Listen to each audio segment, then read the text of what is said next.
आज के समय में एक अत्यंत गंभीर विषय हमारे सामने खड़ा है। यज्ञोपवीत, जनेऊ और गौड़ीय वैष्णव संप्रदाय में इसके विषय में फैलाया जा रहा भ्रम। कुछ लोग बिना शास्त्र ज्ञान के गुरु बनकर ऐसे ऐसे मत प्रचारित कर रहे हैं जो न तो वेदों के अनुकूल है और न ही आचार्यों की परंपरा के।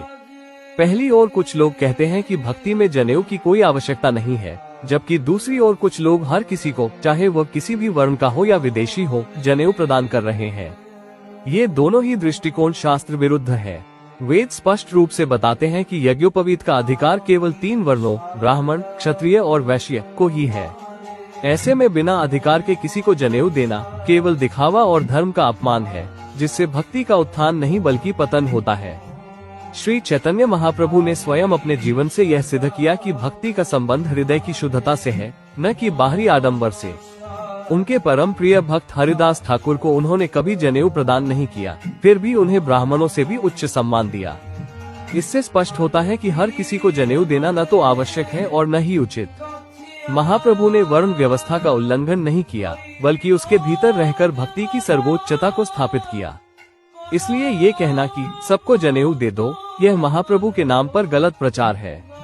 दूसरी ओर कुछ लोग ये भी प्रचार करते हैं कि जो पहले से ब्राह्मण हैं, उन्हें दीक्षा लेने से पहले जनेऊ का त्याग कर देना चाहिए, क्योंकि रूप गोस्वामी और सनातन गोस्वामी जनेऊ नहीं पहनते थे, उन्होंने उसका परित्याग कर दिया था। इसीलिए ये भी उतना ही गलत है।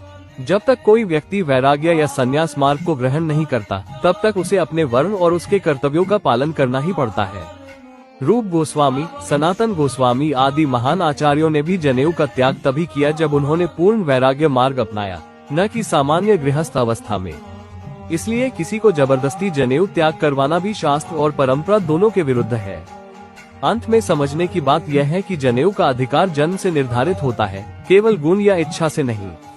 भक्ति सभी के लिए है, लेकिन हर वैदिक संस्कार हर किसी के लिए नहीं है। इसलिए न तो बिना अधिकार के जनेऊ देना सही है और न ही अधिकार होते हुए उसका त्याग करवाना। हमें चाहिए कि हम आचार्यों की वास्तविक शिक्षाओं को समझें, न कि मनगढ़ंत विचारों के आधार पर धर्म का विकृति करें। यही सच्ची सेवा है, यही सच्ची भक्ति है। जय गौर गदाधर।